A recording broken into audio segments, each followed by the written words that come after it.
Nyanze Chimphu Tsodan Hingmi Zhang Zonen Manam Chimphu Nga Gyata Bakar Tangang Chanto Shirman Tumba Tuje Chan La Ki Shigum Sar Nechen Ruwa Tsergi Zhangkang San Jabur Tiji Shen La Yillar Jigme Phuntsok Zala Soran Gonjir Toban Power Shinjir Lo. Profound Dharma is rare to encounter in 100,000 eons.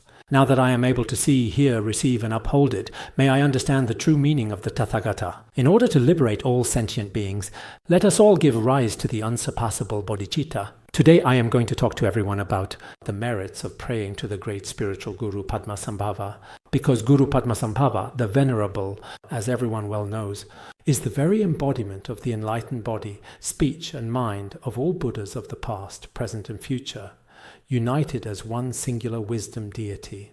He is the deity of great compassion and also the deity of power. He is a deity in whom wisdom, compassion and power are perfectly united. Therefore, we truly need to pray to Guru Padmasambhava at all times. By praying in this manner, it becomes easier to dispel obstacles and impediments to our body, speech and mind in all aspects. Furthermore, the profound realization we are able to attain, especially the realization in the context of Dzogchen, comes very swiftly and effectively through devout praying to the great Guru Padmasambhava.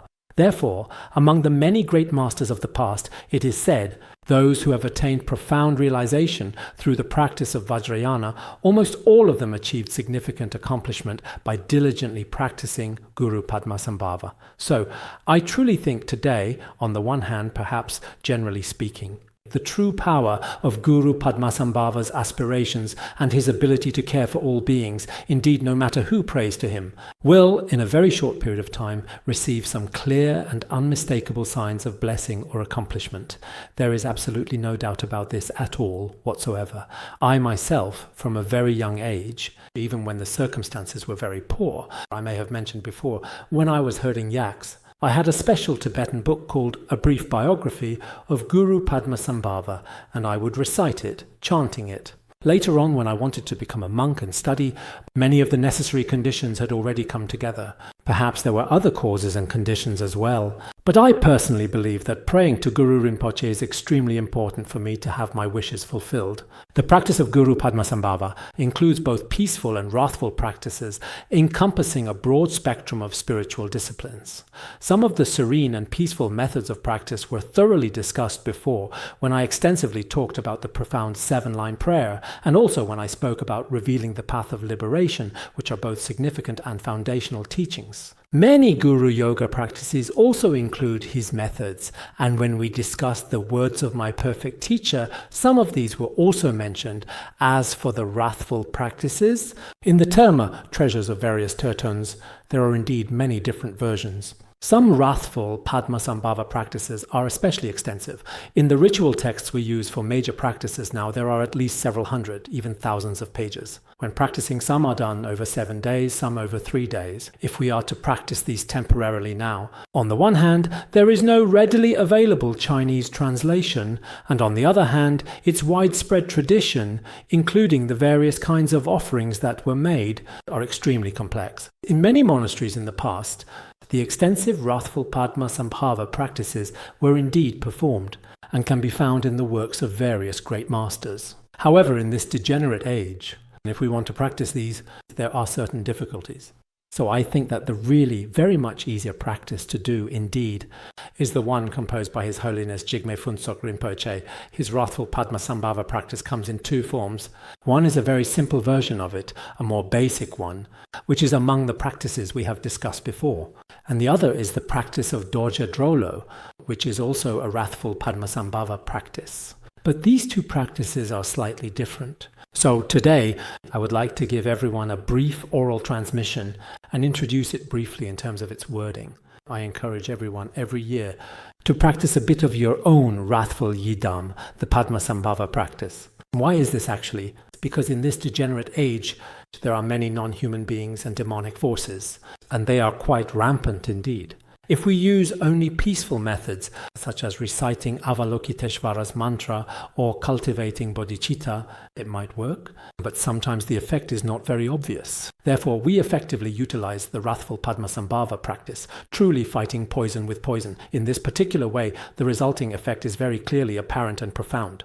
Generally speaking, such Padmasambhava practices are not taught to the general public, but rather to a select few fortunate disciples, and the results may be even better. But I think, on one hand, in keeping with some of the lineages of His Holiness, Jigme Phuntsok Rinpoche's especially precious mind hidden treasure practices, it is also truly very necessary to make them available to everyone in this way. Secondly, nowadays each and every one of us in our daily practice and study of Buddhism encounters all kinds of many unimaginable obstacles and adverse conditions. At such critical times, relying on wrathful deity practices may bring immediate and powerful results and should prove to be very effective.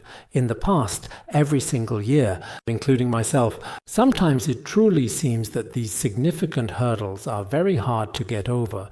Practicing some of Guru Rinpoche's profound methods, whether individually or as a group, can easily and effectively dispel such significant obstacles. Of course, when we practice Guru Rinpoche, we must always do so with a sense of compassion. I remember when His Holiness first truly began his public teachings, back in the early 1980s. He also transmitted some wrathful Guru Rinpoche practices, including their mantras.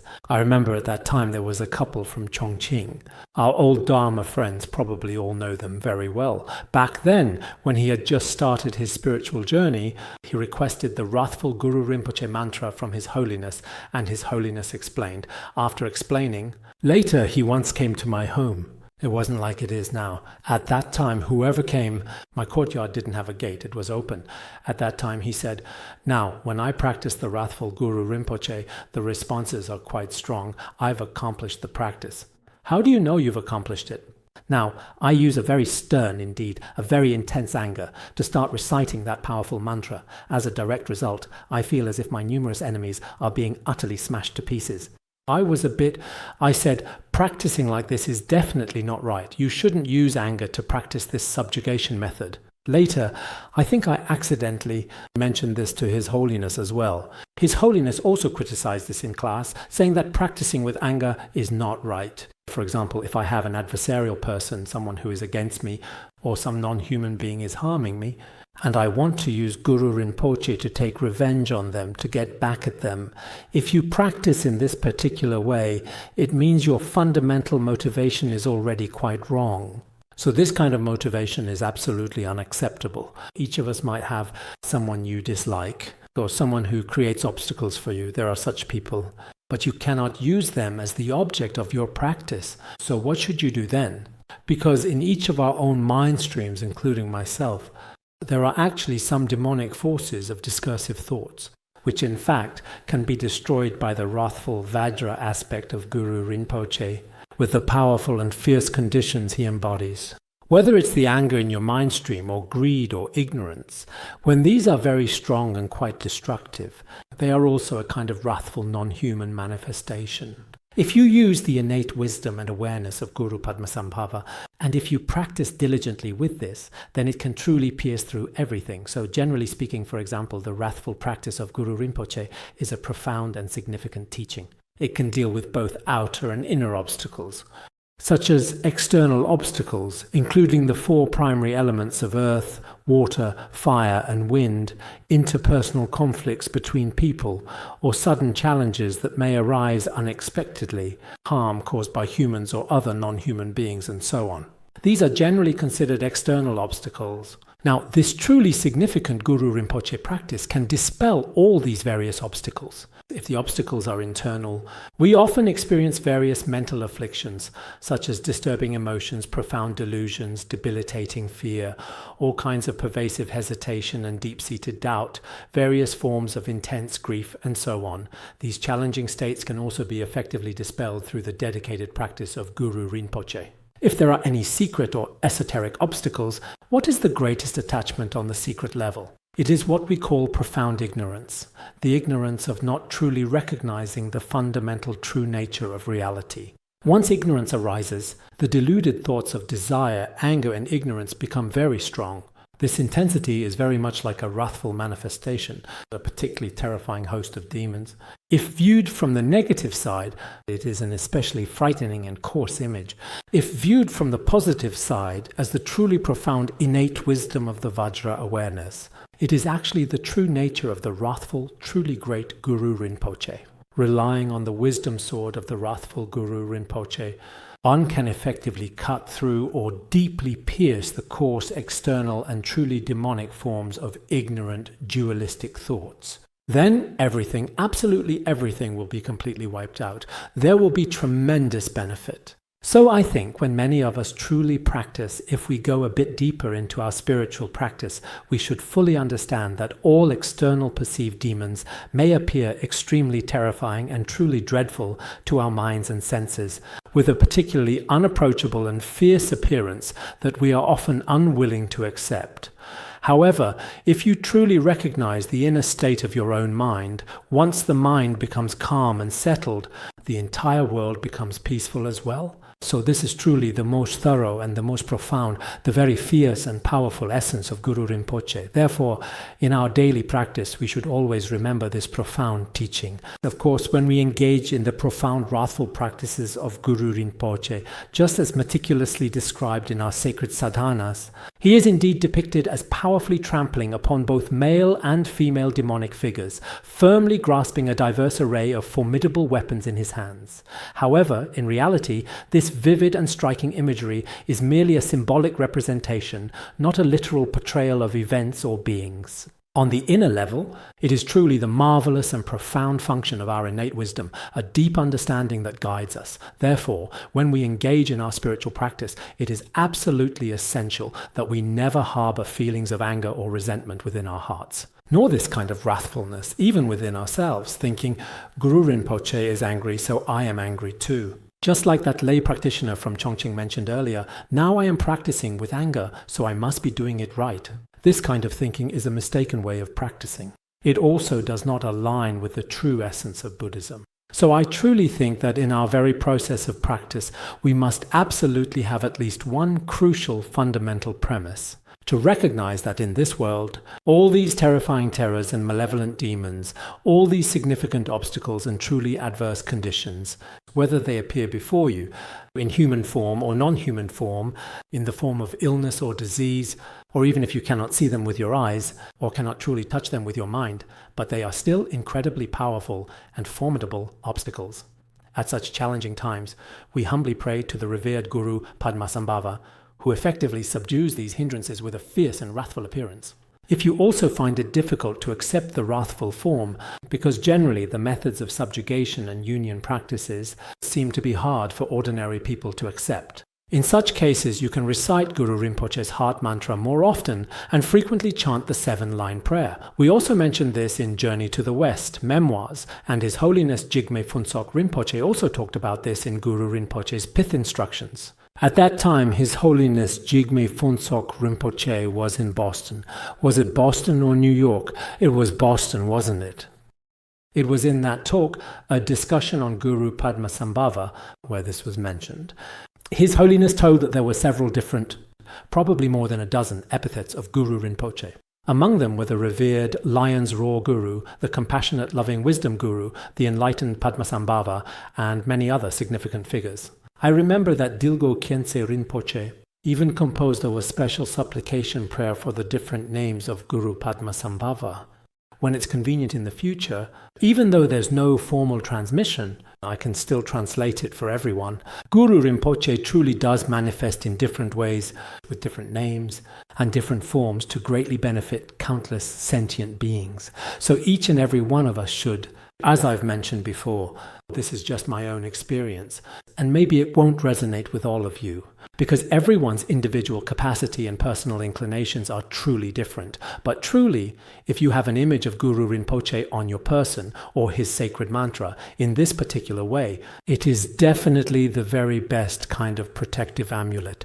So the Guru Rinpoche's practice we are talking about today is actually revealed by His Holiness Jigme Phuntsok Rinpoche. Let me first recite the lineage for this.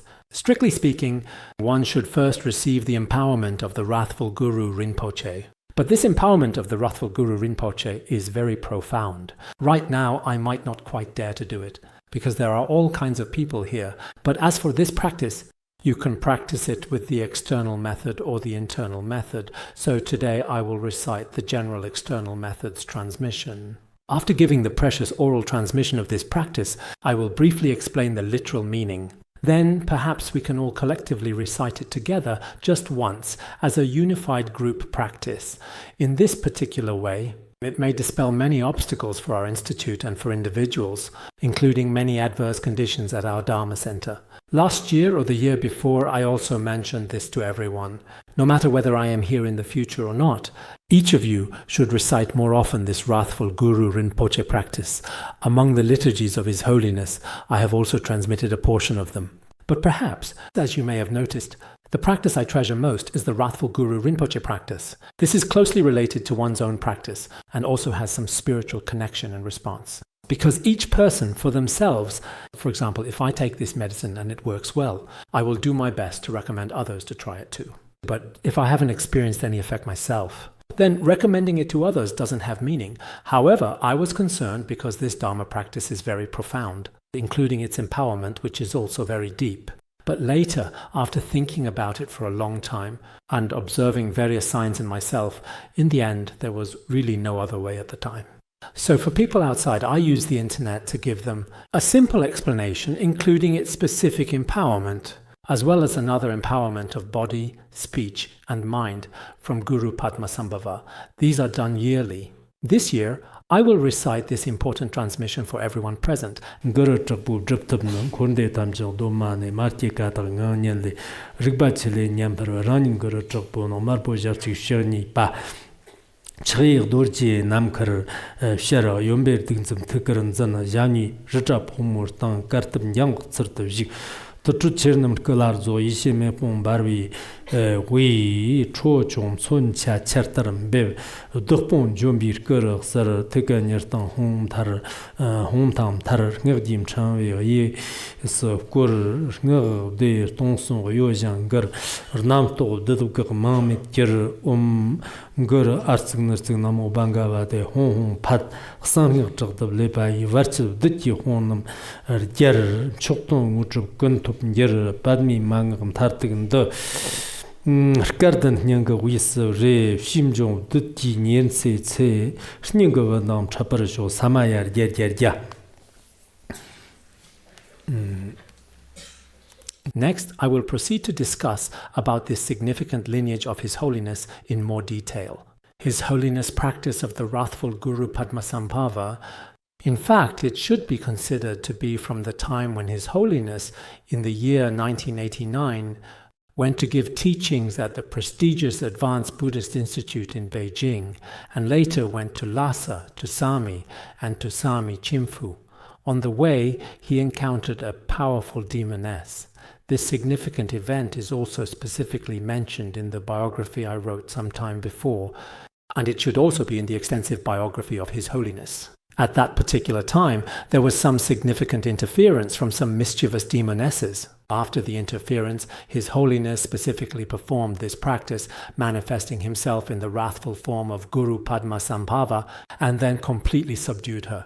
Subsequently, he profoundly created the wrathful Guru Rinpoche practice and its sacred empowerment. The primary cause and condition at that specific time was situated within a secluded cave at the sacred site of Samye Chimphu. Within this cave, there was a remarkably unique, conch-shaped treasure casket located there. Relying on the auspicious connection of the treasure casket, he composed a concise sadhana for the wrathful Guru Rinpoche. In fact, His Holiness said that in this cave there are especially many terma teachings of Guru Rinpoche. There are both peaceful and wrathful ones. However, due to a variety of complex and challenging circumstances that have now emerged, the powerful and profound wrathful practice was carefully brought forth and openly revealed. This was left as a precious legacy for future generations, including when His Holiness went to Bhutan. At first, it was also specifically intended for the King of Bhutan, as well as their Queen and royal inner circle. His Holiness performed a wrathful Guru Rinpoche empowerment. He also gave them prophecies. I think this is mentioned in a dreamy pilgrimage with my Guru 30 years ago, right? At that time, the country of Bhutan was facing the danger of being annexed by other countries. His Holiness used a snow mountain as a metaphor. He said that if you sincerely pray to Guru Rinpoche, the majestic snow mountain will endure forevermore. Otherwise, it will not. The intense sunlight of a certain country will inevitably cause your beautiful snow mountain to vanish without a trace. Later, it is widely said that they engaged in some very special spiritual practices as well, including at that time the revered Dilgo Khyentse Rinpoche, who was then the national spiritual teacher of the King of Bhutan when he met His Holiness. He also insisted that they must practice this Dharma, including Dilgo Khyentse Rinpoche himself, who always, I think he passed away in 1992, even before his passing, he practiced very diligently and with profound dedication. In fact, both Dilgo Khyentse Rinpoche and Dujom Rinpoche were truly exemplary figures among these modern Nyingma masters. They are among the most remarkable. They have many prayers to Guru Rinpoche, including Dujom Rinpoche. He has a relatively concise, wrathful form of Guru Rinpoche.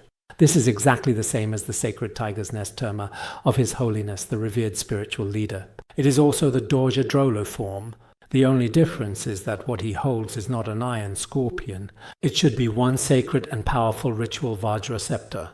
Except the difference between an iron scorpion and a Vajra scepter, many aspects are very similar, including wrathful Guru Rinpoche from Tiger's Nest, mantra recited hum, hum, hum. In Dujom Rinpoche's sadhana, it's also hum, hum, hum. Actually, I think that in many cases, the ocean of wisdom of these great masters merges into one.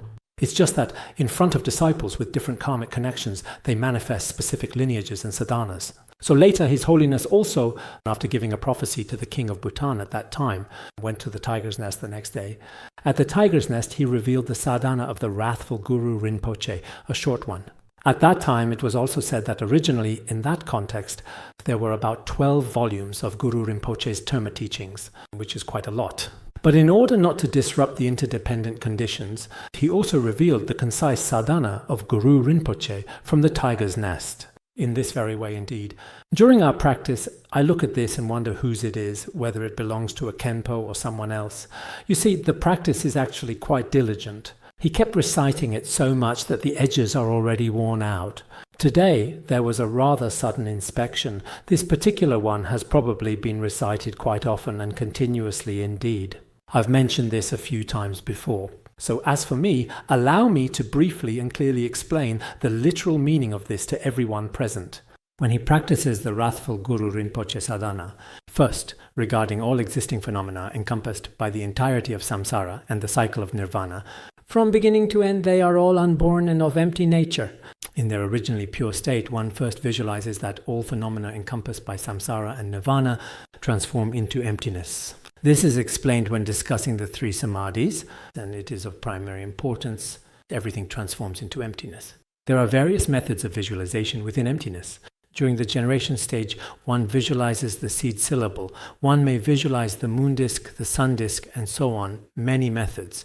This is a very sharp and direct method of practice. Therefore, when visualizing, it is very much like our own internal awareness and our own conscious mind. Just as if we were observing a flowing river within its vast expanse of water, sometimes a fish will suddenly and gracefully leap out from the surface in a very brief moment. So in an instant, one vividly visualizes the wrathful Guru Padmasambhava truly. This remarkable phenomenon occurs in a single fleeting instant, much like the breathtaking sight of a fish powerfully leaping out of the water. In that very precise and fleeting instant, one immediately vividly visualizes the wrathful form of Guru Padmasambhava. So what exactly is this wrathful form? There is an important image. Now this is the sacred wrathful form of Guru Padmasambhava. Yes, for now, let's display this image. I will explain based on this.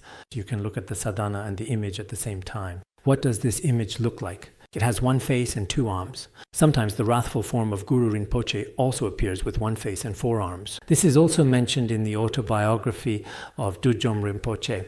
The wrathful Guru Rinpoche is depicted as having one face and four arms. But this one has one face and two arms. His body color is fiery red, like flames. Some are depicted as dark purple-black, some as purple. There are different variations, but the forms in various sadhanas are all different. Sometimes Guru Padmasambhava appears in red.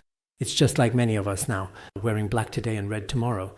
Guru Padmasambhava manifested before sentient beings, sometimes appearing a bit more red, and sometimes not particularly red. His right hand powerfully wields a vajra high in the air, a symbol which everyone is quite familiar with and understands. Some sources say the Vajra is made of iron. In virtually all the numerous photos of Guru Rinpoche, he is consistently shown brandishing a prominent Vajra high up in the air. His left hand is at his chest, though in some depictions it is not at his chest but rather actually outside.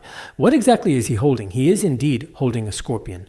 As for this particular scorpion, in many of Guru Padmasambhava's sadhanas, it represents a dependent origination and is also very important. I will talk a bit about the merits of the scorpion in a moment.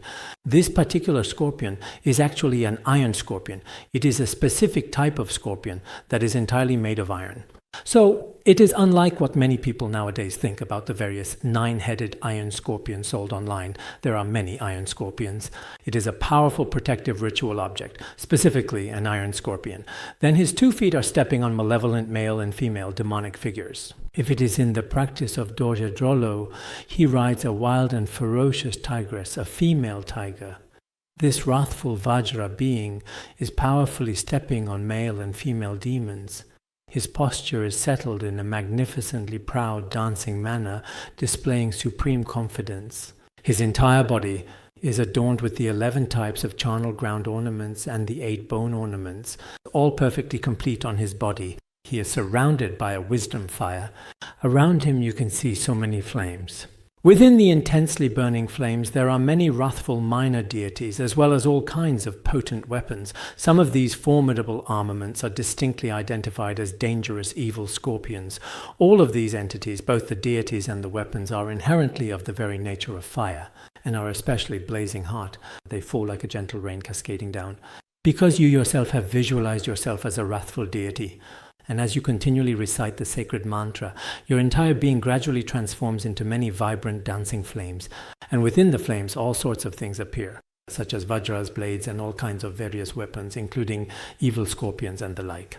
Then these begin to utterly destroy all the malevolent demons, their retinues, all hindering obstacles, and any non-human beings, which are all formed by the various conceptual afflictions of this world. All of these are completely and utterly destroyed without any remainder. Indeed, as you diligently recite, you also vividly imagine that all negative conditions are completely transformed in this profound way, and as you are continuously reciting, on the radiant sun disk at your very heart, there is a blue hum syllable, and around the blue hum syllable is a garland of mantras, which revolves to the right in the manner of the wrathful Guru Rinpoche's mantra garland. As you recite, it spins, and while chanting this mantra, it seems to shake the entire 3,000-fold world system.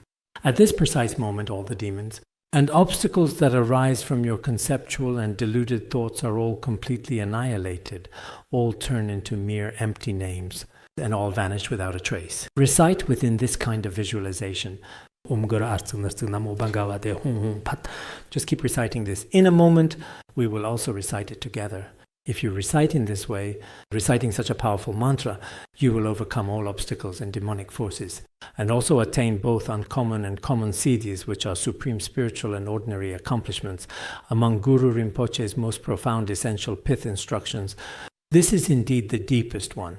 Those of us with the right karmic connection should always keep it hidden within our own hearts. In the future, during the degenerate age, when numerous evil forces run rampant and cause harm to you, disciples with the right spiritual connection will inevitably encounter him. If you do come across it, it's like buying gold. Perhaps only those with wealth can really afford to buy it. Otherwise, since the price of gold is very high, ordinary people may not be able to buy it. So those who encounter this Dharma, it shows that they have a karmic connection with Guru Rinpoche's teachings and also with His Holiness teachings, because from 1989 until now, such a long time has passed, it has already been more than 30 years. After more than 30 years, we have now encountered this Dharma, as long as we have faith ourselves. If we have faith in Guru Rinpoche, with unwavering determination, we should be able to overcome all obstacles that may arise. This profound insight is something I genuinely wanted to share with everyone present. Now, when it comes to the profound practice of Guru Rinpoche that I just briefly mentioned, it is important to note that there are actually several crucial points to consider. One important aspect I want to mention involves sharing some compelling stories of great masters from the past, or perhaps discussing a bit about certain spiritual practices. One significant example is drawn directly from the detailed biography of Longchenpa, where something like this also occurred. Once Venerable Longchenpa was in a certain place, and it seemed that all kinds of grotesque and eerie skulls appeared. He was in a very dangerous situation at the time. At that precise moment in time, the Venerable Longchenpa visualized Guru Rinpoche in his wrathful Yidam form. Then, with his immense spiritual power, he pressed all these various external skulls into a powerful subjugation stupa. He himself also miraculously manifested, gracefully levitating high in the air. In this particular way, all of these significant obstacles completely disappeared into the vast and boundless Dharmadhatu. At that time, there was a Lama named Solang Tsangbu who meticulously described this significant event in his own words. This is something I have previously translated. And it is indeed found within the comprehensive biography of the esteemed Longchenpa. So, this particular aspect is also something truly worth reflecting upon. These great masters of the past, even in their outer appearances, relied on the wrathful Yidam form of Guru Rinpoche to completely and utterly subdue all the demonic forces. This is just one very clear example. There is another case I translated before, I remember, but I haven't had the opportunity as of yet to investigate it fully on this occasion.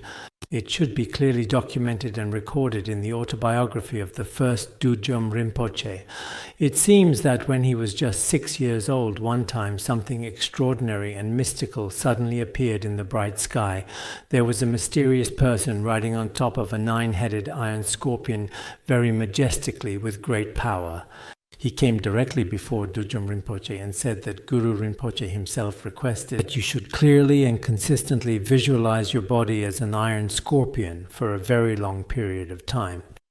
Although visualizing your body as an iron scorpion for a long time is generally not considered very good, since it's an animal form, at least temporarily for 3 years, he was instructed to vividly visualize himself as a powerful iron scorpion when preparing to go to sleep each night. Subsequently, this formidable iron scorpion later caused all the significant obstacles he had faced at the tender age of 6 to completely and utterly disappear. All right, they were already completely gone from the scene. So I happened to see something quite interesting online about a 9-headed iron scorpion. I'm just quite sure about your side. But generally, when we see this, it looks very terrifying. It's actually quite frightening. Now, the iron scorpion that Guru Rinpoche was holding just now was a bit different from this one. I wonder if this is the 9-headed iron scorpion that Dujom Rinpoche personally saw at that very time. It has 9 heads, and the eyes on top of it seem to be even more than just 9 heads. This is just one example. There's also indeed another one present in our Thangka paintings, which specifically features a protective wheel with an iron scorpion. There are also some rituals for this, with mantras in the middle. So sometimes when we look at these, they seem very scary and disgusting. But in reality, when it comes to certain demonic beings, if you want to subdue them, it's like fighting poison with poison. There might be this kind of method. And then there's the revered spiritual teacher, Chogyam Trungpa Rinpoche. Chogyam Trungpa Rinpoche's distinctive family crest is the powerful iron scorpion. Ever since, I believe, the early 1980s, specifically after he successfully retrieved the profound and wrathful image of Guru Rinpoche from the sacred Tiger's Nest Monastery, he used this as a powerful symbol. So for his devoted disciples, this is the most precious thing in their tradition. Including during sacred Dharma assemblies and on authentic ritual seals, this is called the scorpion seal. It is skillfully made into a blessed and consecrated seal. Later, this became their most highest Dharma practice. For many Westerners, it is truly considered the highest Dharma practice. Over 10 years ago, I also really wanted to make an iron scorpion, because the scorpion has some auspicious origins. But later I started to worry that there are too many people nowadays, and that it would turn into a commodity. Plus, many people don't understand it.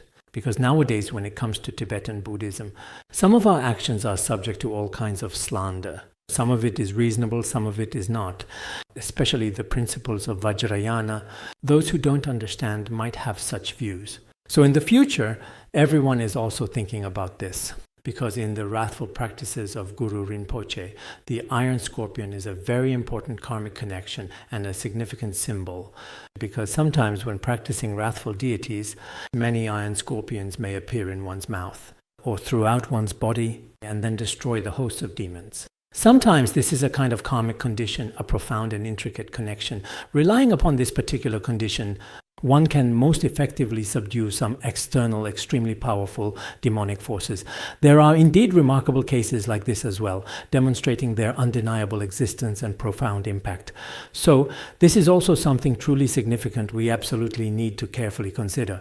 Also in the past, the esteemed 4th Dzogchen Rinpoche, during one of his very rigorous daily training sessions, because he came into contact with a woman, he later became tainted with misfortune. Much of his previously vast, profound, and incredibly erudite knowledge was completely and utterly forgotten, leaving absolutely nothing behind in his memory. At that particular and significant time, it seemed that the wrathful and awe-inspiring form of Guru Rinpoche powerfully appeared before him and instructed him to practice lion-faced dakini. Afterwards, he diligently practiced the profound teachings of lion-faced dakini. Eventually, all these significant obstacles and misfortunes were completely dispelled. There are indeed cases like this as well. Therefore, the powerful, wrathful form of Guru Rinpoche, in Tibetan area, we generally also see it depicted in intricate tankas, and its presence can also be found within the sacred assembly halls. There are, however, some particularly special and unique cases. For instance, in the serene country of Bhutan, there exists a significant monastery known as Drilungzame, which it seems is not mentioned in Chinese sources. This monastery truly exists, and it is indeed one of the 3 profoundly significant and great sacred mountains of Bhutan. It is situated quite a considerable distance away from the renowned Tiger's Nest Monastery. In fact, upon the ancient and revered walls of this very monastery, there are many different images of Guru Rinpoche, including his distinct handprints, intricate symbols, and a rich variety of natural images. It is widely said that within this sacred place, the revered Guru Rinpoche meticulously concealed 60 profound volumes of precious Dharma teachings. And at that time, Guru Rinpoche manifested the most miraculous powers and supernatural abilities. I myself have not actually been there. When we went at that very particular time, later everyone said that this place is where many of Guru Rinpoche's significant signs of accomplishment can be readily found. Moreover, there are numerous natural iron scorpion imprints clearly visible on the rocks. They are especially striking and quite remarkable. What exactly is this particular place called Drilungzame? I'm truly not sure how to properly say this in English. It genuinely seems I haven't even seen it mentioned in Chinese either. But over there, they actually have a monastery with the distinct iron scorpion's imprint. People in Bhutan are quite familiar with it. At that time, we also really wanted to visit this place, but due to transportation and time constraints back then. So, if you happen to go to Bhutan in the future, you will truly encounter numerous wrathful images and depictions of Guru Rinpoche. They are actually found much more frequently and are indeed quite prevalent in Bhutan. Therefore, I believe that diligently practicing this particular kind of yidam is also profoundly necessary and highly beneficial. Sometimes it may happen that even during our spiritual practice, we also encounter obstacles. Obstacles can take many different forms. I remember the first Dudjom Rinpoche when he was 14 years old. There was also a very serious and significant epidemic that occurred. One day, it seems that when he woke up in the morning, what exactly did he see? A venerable monk and a young woman told him, "Let's quickly go to a truly happy place." When he was just about to go, someone riding a magnificent giant Garuda suddenly told him something important. "You absolutely must not go." Then it seems he was given a wrathful image of the 4-armed Guru Rinpoche. Because of this reason, he said that he survived this time. Otherwise, he might have died if he had gone along with that monk and the young woman just now. I suppose it might, because the man and woman trampled under the feet of the wrathful Guru Rinpoche. Generally, some older monks' images are not very auspicious and can be quite unsettling. Maybe they would have taken him to that place. So sometimes, perhaps we too didn't die during last year's epidemic.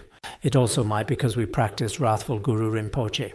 I was constantly practicing that particular practice at that specific time during the global pandemic, and it was part of my daily routine. We were practicing that, also a wrathful Guru Rinpoche, the Guru Rinpoche who dispels epidemics, right?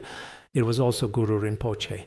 You see, at that particular time, even Dudjom Rinpoche, if you look at his autobiography, he also attained realization through practicing a wrathful Guru Rinpoche. Maybe the reason we are still alive is due to the blessings of the Guru Rinpoche, who dispels epidemics. It's possible, or maybe not. I can't say for sure either, but I personally really believe in it. Now, in this degenerate age, maybe every year, all of us will, in the future, if we have the chance to meet, that's good. And if we don't get the chance to meet, for the sake of safeguarding your own practice, I think if you do it this way, it's still fine. This book is already worn out. There is a significant Vajrakilaya practice located at the very back of this practice manual. Is this truly yours? To whom does it belong? You are truly impressive. A big thumbs up for you today. Please come. I used your practice manual to transmit it. The auspicious connection is quite good indeed and very favorable. When exactly was this document translated? It was most probably translated approximately 10 years ago, around that time. So in this case, I've transmitted all the teachings to everyone. Those who practice are indeed practicing. Those who don't practice maybe haven't recited it all. This also depends on each person's situation. I've more or less introduced the practice of Wrathful Guru Rinpoche. I'll stop the introduction. If you find the wrathful aspect a bit frightening and can't accept it, then just practice Guru Rinpoche. If you don't feel much connection with that, in that case, practice Shakyamuni Buddha, including Medicine Buddha, and also if there are some yidams from Chinese Han Buddhism, and you can accept them, you can recite those as well. It's not that just because I've transmitted it today, you must recite it this way. But for me personally, since childhood, I've had a special connection with Guru Rinpoche, almost like feeling he is my own father. It's a special kind of feeling, and whenever I bring it up, I always have a sense of faith. No matter where I go, I always carry an image of Guru Rinpoche with me, and I also carry his incredibly powerful mantra as well. I've done this before too. Once, on the anniversary of the parinirvana of His Holiness, there was a full and complete circle of Guru Rinpoche's sacred mantra outside. I thought, if someone carries this on their body, evil spirits and negative forces cannot harm them. That's true if you carry Guru Rinpoche's mantra or image, but if one's karma from past lives is strong, rampant negative forces may not be blocked due to certain conditions. Karma is truly indeed terrifying. So I also feel that it's not easy for anyone to get through these times. On the surface, it may seem as if no one faces any obstacles, as if there's no one else but oneself. But in reality, if you really look into each person's heart, every year is actually very difficult. It may look like, for example, except for myself, everyone else seems to have gotten through happily. But actually, everyone might think this way. Except for a very few people who have cultivated well, it seems like everyone is facing all kinds of challenges. A couple of days ago, we were selecting esteemed Khenpos, and there were more than 40 candidates at the time. One of the great Khenpos spoke to them on the spot, saying, "You have spent 16 years here studying and contemplating. It must not have been easy to make it through." At that moment, I agreed with what he had said, because many of the Dharma teachers here, including what I observed during the exams, were very enthusiastic at the beginning, but gradually, over time, their motivation faded, especially when the inner demons became severe. If the inner demons did not interfere, then external things like illness or harm of earth, water, fire, and wind are not that serious. But when it comes to inner demons, they are serious disturbance. At such times, one can only rely on either a special blessing from a yidam or one's own realization. In this way, there might be a chance for salvation. So I think that many of the Dharma friends here, their practice is such that if they passed away, it would be a good beginning and end. This is also due to relying on the yidam, relying on certain things. It's like, for example, having to survive on a battlefield. Maybe you rely on your own armor or on your own courage and strength. It's related to this. That's why I place particular emphasis on this. Some Khenpos have also mentioned before that apart from some simple practices, one shouldn't talk about these practices. But perhaps everyone's experiences are different. Even before studying Buddhism, I was very interested in Guru Rinpoche's practices. I've always found these fascinating. Just because I'm interested doesn't mean you all are. But since I'm giving this class, it's related to my own interests, and it's also related to my faith. Maybe it will be beneficial for you as well, whether it's the profound mind transmission blessing or the sacred Guru yoga practice method. Perhaps it's like this.